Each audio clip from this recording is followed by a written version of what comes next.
estão com Roda Viva esta noite entrevistando o ex-técnico da seleção brasileira, João Saldanha. Tem uma pergunta aqui de telespectador, o senhor Reinaldo Pedretti, morador de Santana. Ele quer saber, com a sua experiência de técnico, tem muitas perguntas sobre o Corinthians, né? Pergunta da democracia, pergunta de tal jogador, de tal esquema de futebol, mas inúmeras perguntas do Corinthians, mas tem uma que resume todas elas, essa aqui do senhor Reinaldo Pedretti, de Santana. Com a sua experiência de técnico, o que você faria para salvar o Corinthians? Que hoje está a lanterninha do campeonato. Eu não creio que a salvação do Corinthians, porque em primeiro lugar não é salvação, porque o Corinthians não está nem morto, nem ameaçado de morrer. Acerta, João. Tem por todo lado. Tá bom. Eu acho que não é salvação.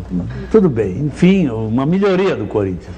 O Corinthians é uma vítima, como um dos grandes clubes do Brasil, um dos maiores clubes do Brasil, o Corinthians é uma vítima de tudo que foi feito contra o futebol, evidentemente é os que mais sofrem.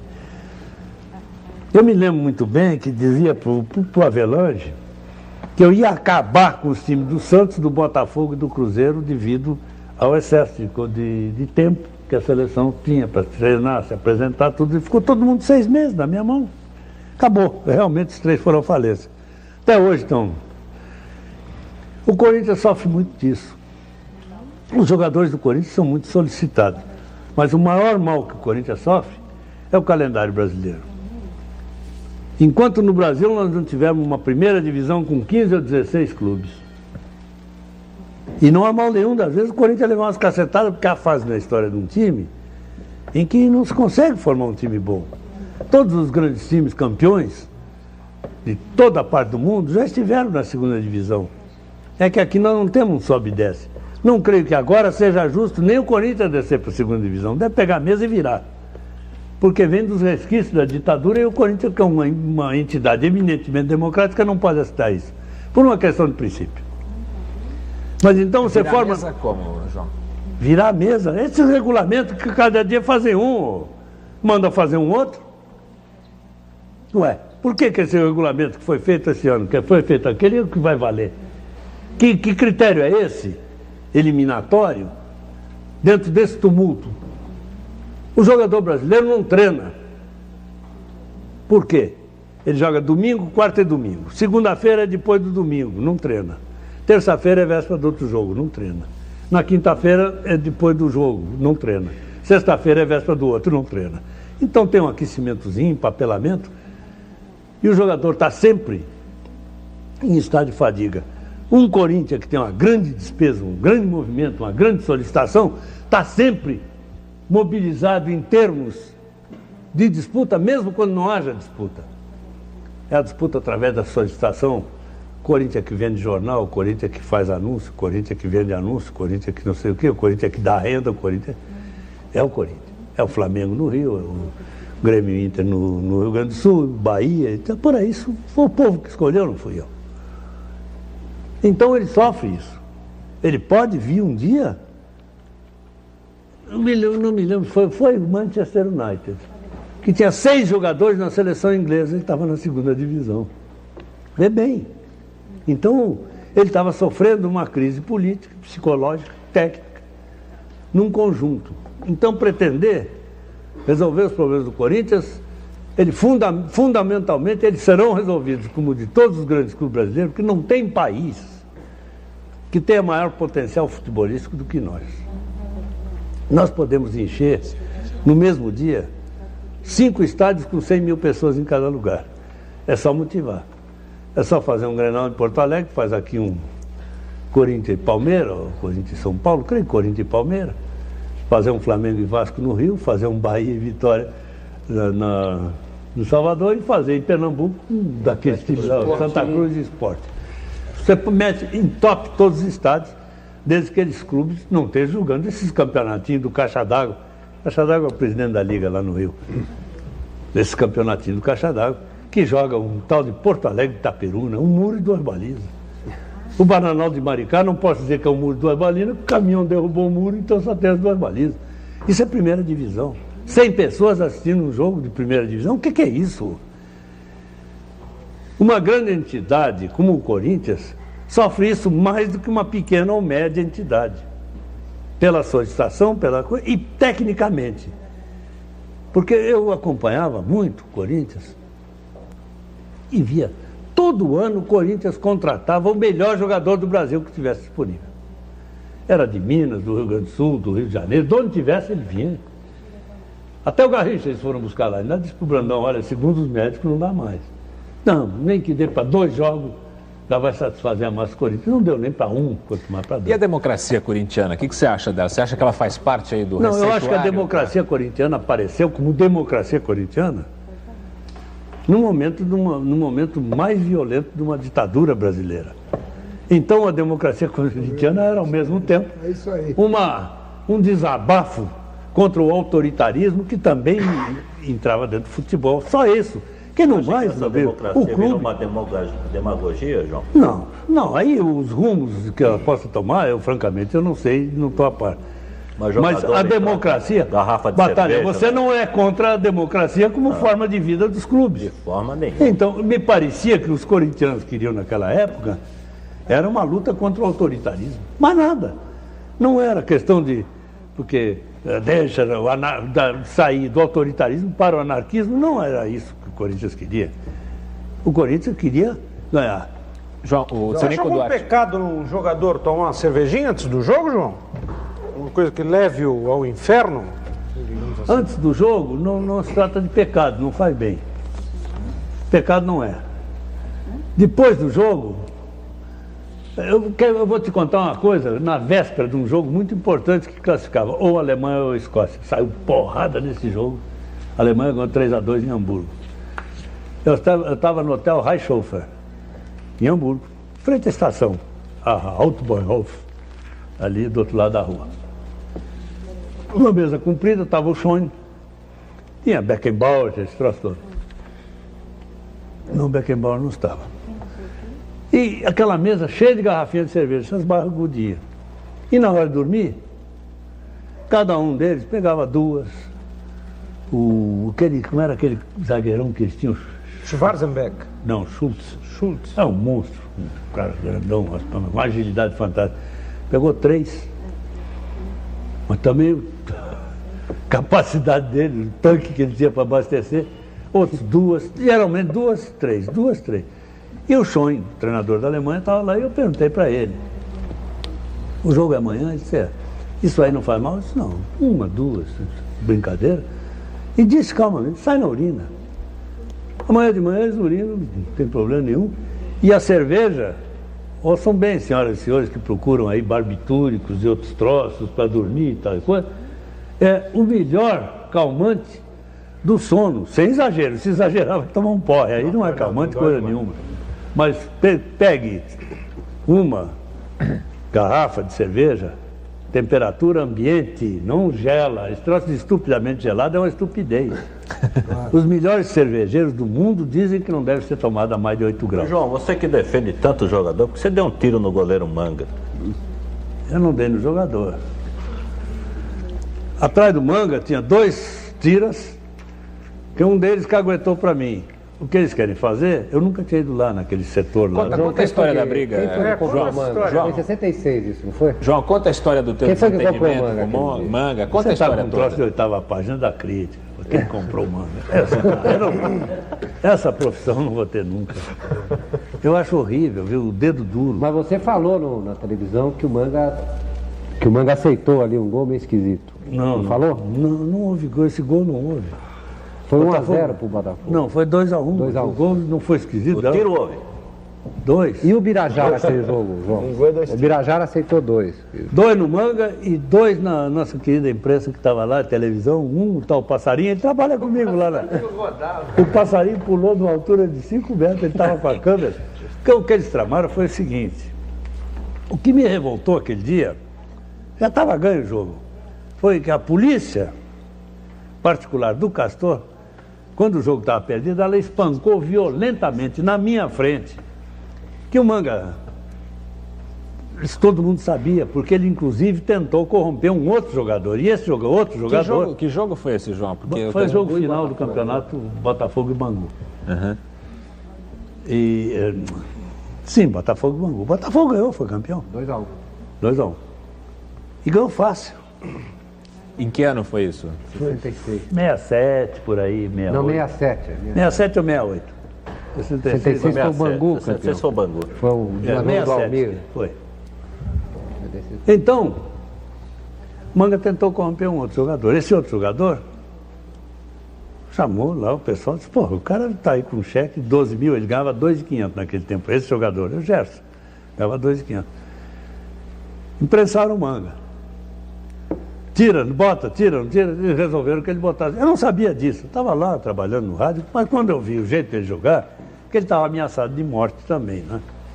A patota que tinha envolvido ele, não sei se o corromperam ou não em dinheiro, mas com ameaça de morte isso foi de uma forma visível, que ele estava aterrorizado. Se eu estou lá, não deixa ele jogar, jogador aterrorizado daquele jeito. Mas aquilo não foi fundamental. O fundamental foi o espancamento violento, como eu nunca vi. De um grupinho de torcedores que saiu com as bandeiras e tal, lá no fim, cercaram e arrebentaram. Profissionais, espancadores da mais alta qualidade, como o Jacaré. Eu botei a boca no mundo. Eles invadiram lá a televisão, armados, Castor e mais uns 4. Mas a polícia interna abafou eles também, nós também não... Sei lá, eu tinha levado... revólver pro campo? Não, eu nunca usei revólver, pra quê?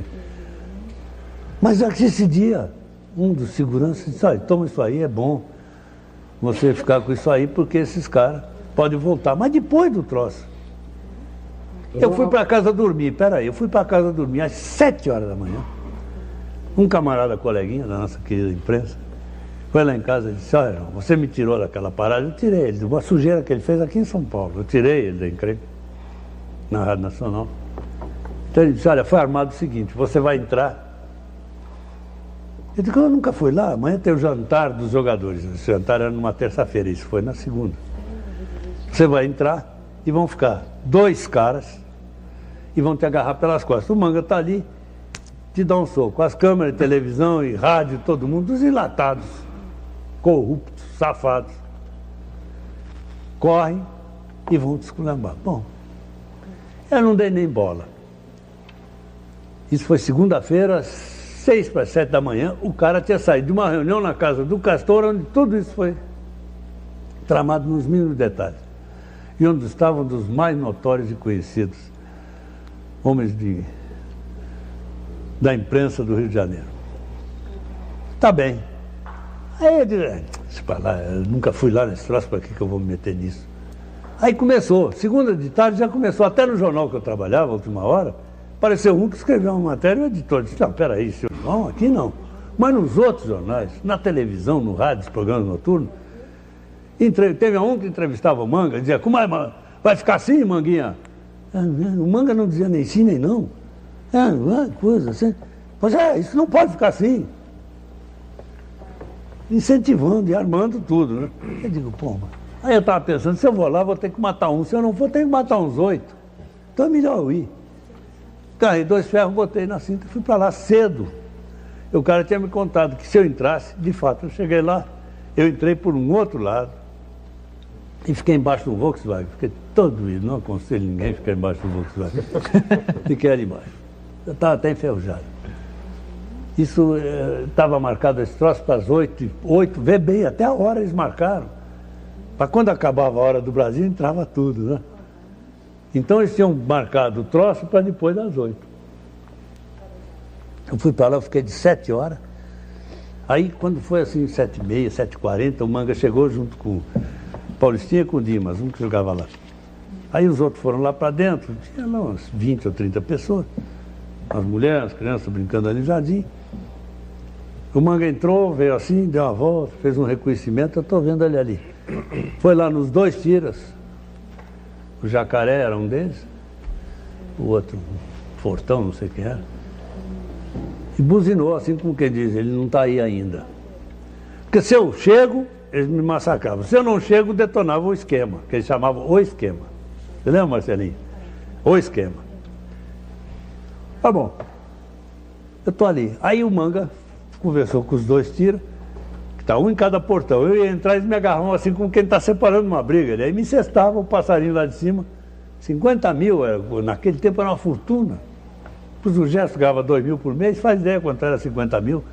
TV Celso foi alugado e o câmera, o Passarinho, hoje trabalha comigo. Em cima de uma marquezinha assim, para filmar o troço. E ele está lá com a câmerinha dele. Aí quando o Manga vem voltando, eu pulei na frente dele. Ele levou aquele susto e ficou procurando a segurança, mas não estava longe, estava uns 10 metros, assim, 8, 10 metros. Eu digo, vai, ele tinha dito, ele não, mas puseram na boca dele, vai sair sangue. Eu digo, vai sair sangue, mas é o teu, seu filho. E bem, no meio das duas pernas dele, sem muita vontade nem de errar, nem de acertar. A minha intenção era a seguinte, ele ia correr para onde? Vocês imaginavam, para onde estava a segurança. Aí eu dava um tiro na bunda. Mas ele correu para o outro lado, onde estavam as mulheres e as crianças. Eu não sou pistoleiro, eu não dei. Eu dei o tiro no meu sobrinho, que chegou, tio João, esse Bebeto, que é treinador, é filho da minha irmã, que treina voleibol. Taquei uma bala nele. Para ele sair fora, eu não queria ninguém perto de mim. Sou besta. Aí peguei aquele revólver assim, tirei as balas, ostensivamente dei pro Teté, esse que é atual presidente do Botafogo. Aí veio a canalha toda, aí tirei o outro. Vem cá, esse é pra vocês, seu. Puta velho, saiu correndo. Aí o passarinho tava ali em cima, eu digo, desce, seu cachorro. Canalha, tá, não sei o que. Ai, João, pô, eu não, sei o que, pula. Ele aí pulou, né? Aí dei 2 tiros. Não tinha filmado nada? Eu dei, que ele era besta, não tinha. Eu dei 2 tiros na câmera. Esculhambei a câmera. E fui-me embora, acabou. E o Manga nessa altura? O Manga pulou um muro. Pulou um muro. Eu não vi. Pulou um muro que era recorde mundial na época. Não, mas eu não vi, porque ele saiu pro outro lado. Eu não fui besta de ficar atrás do Manga, fui ver os tiros. E o passarinho, eu digo, aquele cachorro eu vou pegar. Meu amigo, um grande cupista, ele tinha trabalhado comigo na TV Rio. Agora ele está lá na Manchete, ele trabalha lá comigo. Ele pulou lá uns caixotes, pulou um muro e tal, se mandou. Foi só isso.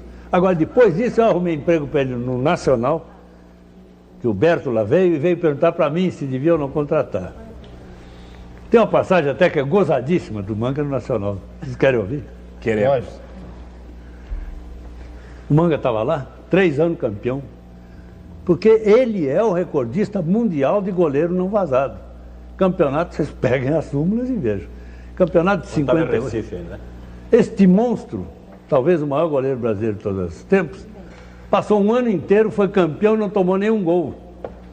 E o time dele, o Sport Recife, teve 6 pênaltis contra, juvenil. 4 pênaltis contra, 2 para fora e 2 ele pegou. Então, monstro, um bicho.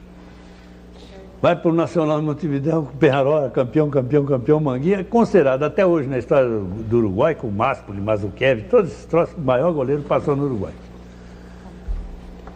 Mas o Manga jogava tudo. E os prestamistas, em cima do Manga, queriam até matar ele. Foi por isso, aliás, que o Nacional tirou ele do Uruguai, porque iam matar o Manga. Prestamistas são os caras que emprestam dinheiro na porta do cassino. Aí tinha um treino lá, estava sumindo uma graninha dos jogadores no vestiário. E os jogadores armaram. Esse Ubinhas, sabe quem é o Ubinhas? Um que o Pelé deu uma cotovelada. Lateral direito do Uruguai. Do México, é lá na Copa do México. Esse Ubinhas pegou 15 mil pesos, não era muito, mas não era muito pouco, e tirou do paletó e botou de novo, deixou o paletó lá e foi para o campo. 5 minutos antes, 10 antes de acabar o treino, o Manga disse, foi e tal, para sair, o homem disse, vai. O Manga saiu, todo mundo correu para o vestiário. Fecharam o vestiário, o Binha foi lá e não estava os 15 mil. Aí o treinador era aquele... Foi treinador de 50 dos uruguaios, João, não sei o quê. Disse, todo mundo bota o dinheiro em cima da mesa de massagem. Aí alguém disse, isso não prova nada. Eu tenho 1.000, 2.000, 3.000. O Manga disse, eu tenho 16 mil. Estava rico. Aí o Binha disse assim, bom, mas meu dinheiro tem uma coisa diferente dos outros.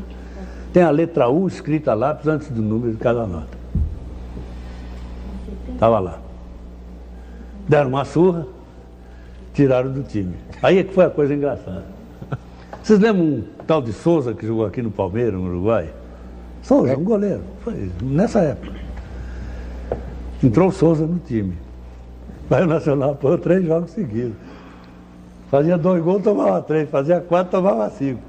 Aí eles reuniram todo mundo e disse: sai o frangueiro, entra o ladrão, porque... Botou Manguinha. Depois foi para o Internacional de Porto Alegre. Aquele cara que é um coronel, general, que foi vice-presidente da República, Adalberto, não sei o que lá, foi até lá em casa, junto com o Luiz Macedo, presidente da MPM. O que eu achava se o Manguinha devia ir para o Internacional? Vocês podiam contratar de contrato. Só esconder carteira, o resto é com ele. Eu contratei o Manga quando o Rubem Moreira me disse: não, mas esse cara aqui está desmoralizado, isso aqui, eu digo, veio para cá, ele está saindo da roça e vai para a corte, deixa ele ir. E foi um paredão, foi até a seleção brasileira, foi um fenômeno, né? Foi para o Internacional, mais 3 campeonatos para o Internacional. Foi para o Equador, ganhou 2 campeonatos para o time lá de Guayaquil. É um monstro, e passou um ano sem tomar. João, mas ele foi mal na seleção brasileira, né? Todo mundo. Ali estava, no jogo de Manchester, estava todo mundo no buraco. O time português deu um baile na gente. E como é que foi o episódio seu com o Strick também, naquela época que saiu da seleção? Não saiu o episódio. Mas você correu atrás dele. Não, ele não estava lá. Sim, mas você foi em casa, se ajeitou. Teve mais Eu entrei numa porta, ele estava saindo pela outra. Sim, mas como foi? Depois, é muito meu amigo. Fizeram uma intriga enorme e ele caiu naquilo. Eu digo, aí não tem jeito, não tinha arrego, não tinha mais papo. Eu fui lá. Aí eu esvaziei a concentração do Flamengo. Mas tinha só lá um come-dorme e tal. Aí se mandaram. Um caiu dentro daquele rio que passa ali em frente, ficou com água aqui. Ele disse: João, não sei nadar. Eu digo: vem cair seu canal. E fui embora, não houve nada. E o Maurício Azevedo, João? A história da máquina de escrever, Botafogo e Flamengo? Não, aí foi briga de redação, é meu amigo. Tirou a máquina de escrever nele? Não. Sobre essa história, mas você contou. Não, nunca usei máquina de escrever. Não, na redação. É um mau gosto terrível. Mas João, dentro de uma redação. o livro que você escreveu, o primeiro, Subterrâneos do Futebol, praticamente ele mostra um retrato nu e cru do futebol dos anos 50, que até hoje é uma... Foi em 62, 63, que eu escrevi aquilo era para ser a história do Garrincha. Quando chegou na terceira historinha, deu aquela encrenca do Garrincha com a mãe do ano e tal, não sei o quê, e aí eu saí por outro lado escrevendo sobre viagens, jogos, seleção. Tá tudo, eu não mudo uma vírgula do que está ali dito, que jogador não pode jogar mais de uma vez por semana. Como é a história de homossexualismo no futebol? Você já se deparou aí com algum problema desse tipo? Muitos, claro, nego beijando na boca. O que eu tenho com Beijo isso? na boca? Então, Opa. tem disso, não é? Jogador beija na boca do outro quando tem negócio de bicha no meio. Esse negócio de concentração, assim? Não obrigatoriamente. Concentração. Nessa época de antes era até de utilidade Aquele pública. retiro dizendo. dos padres lá. Marcelo, pega uma câmera nele, dá um close. Bancar o Arginho para cima de mim. Você não sabe nem jogar. Para o futebol, para a igreja, para a escola presbiteriana, para a escola leiga, para o time de bairro, para a rua, para o circo, para o colégio, para isso, para aquilo, há homossexualismo feminino ou masculino. Claro que para o futebol os caras não vêm da lua, cara, vem da sociedade. Tudo que tem de bom e de ruim na sociedade, o futebol pega, é lógico. João, Francamente, eu não sou tava... crítico de moral. Não vejo mal nenhum nisso. Nisso nunca nos atrapalhou em nada. João, você escreveu... É muito comum, deixa eu terminar, a prática de homossexualismo, por isso é que eu aconselho as senhoras mães, não deixe o garoto ir para grande clube. Tá assim. Uma vez lá no Rio Grande do Sul, vieram bravo para mim. Você disse que o Internacional tem 2 homossexuais. Eu digo, eu? Como é que eu vou dizer isso? Tá louco, tem mais de 600. Como é que eu vou dizer que tem 2? Agora, os caras são da sociedade, parte da sociedade. Eu até tenho uma concepção, é dialética, né? Que é a unidade dos contrários. Preto e branco, frio e calor, tudo se une. E o sexo também é um momento de fusão. Esse momento cria o homossexualismo. Doping, João. Você não quer dar... Parece que não quer dar nome aos bois aí, né, no caso de homossexualismo. E doping, você daria... Eu vou dizer fulano é viado, fulano não é. João, por isso Quem sou eu? Por isso você formou as 22 férias, Tá certo, 70? é isso Tá certo. Isso seria... Por isso você formou as suas 22 férias em 70? Você sabe que tinha gente ali que não era muito sei. fera, né? Dá um close nele também.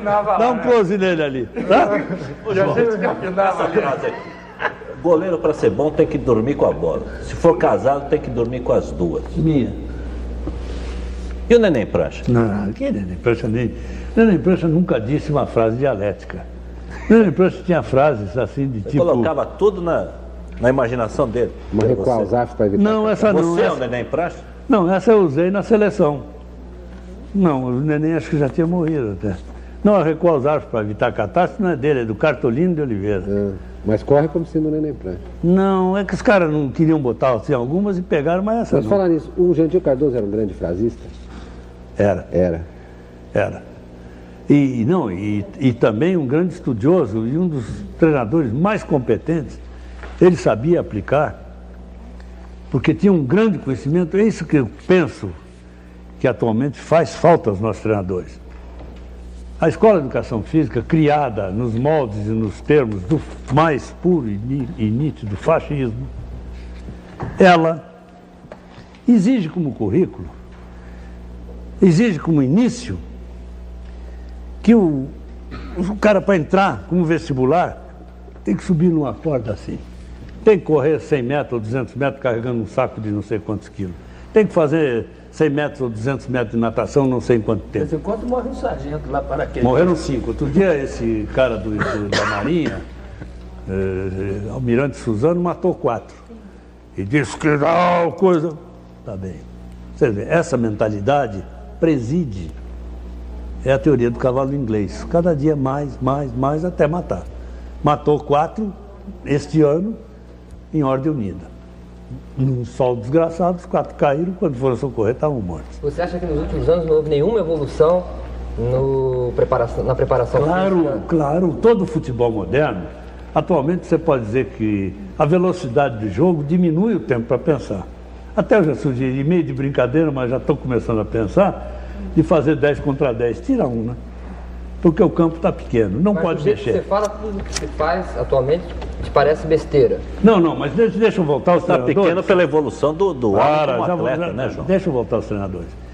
Então, exigem tudo isso de um cara para entrar na escola de educação física. Você fez educação física, não é, hoje? Então, não dá. A turma mais competente, mais importante, que teríamos, e que na Espanha eles aproveitam, na Itália eles aproveitam, na Alemanha eles aproveitam, que a turma de ex-jogadores de futebol não tem acesso à educação física. Porque nenhum deles, depois de 30 anos, 32, 33, 15 anos de atividade, tem condições físicas para fazer aquele exame. Aquele exame só pode ser feito por garoto. Garoto inexperiente de tudo. É isso que são atualmente, em grande número, esses treinadores que vêm da preparação física. Eles não sabem nada de futebol e muito pouco da vida.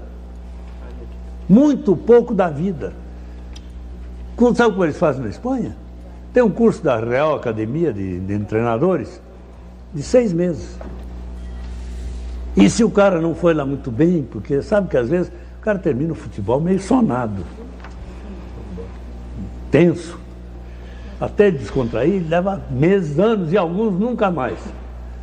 Então, eles vão levando, fazem de novo, fazem 2, 3, 4 cursos na Alemanha, na Academia de Cologne. Tem montes de jogadores, ex-jogadores, subvencionados pelo Conselho Nacional de Esportes de lá, para ganharem o que eles não puderam ter. O menino brasileiro geralmente abandona a escolaridade no 3º ano de idade. Daí em diante ele vai ser arrimo de família, ele vai ter que fazer um ganho. Faz parte da renda familiar. Bom, esse menino não estudou. Ele entra no clube de futebol e sai pior. Moralmente, Adilson, você sabe disso, Clodoaldo sabe. De vez em quando eu pegava o jogador, escuta, você andou com aquele goleiro lá, viu? Tinha um tal de goleiro, né? Você andou com aquele goleiro lá e dizia, eu não, você quer ficar cego? Eu não vou arriscar minhas vistas em bobagem. Tá bem. Isso tem muito. Por que que aqui no Brasil eu fiz esse projeto? Ainda para o Juscelino, ou o Jango, um deles dois. Foi pro vinagre. João, vamos fazer um intervalozinho pequeno aqui no Roda Viva agora. A gente volta daqui a pouquinho e continua então a entrevista com João Saldanha. Até já.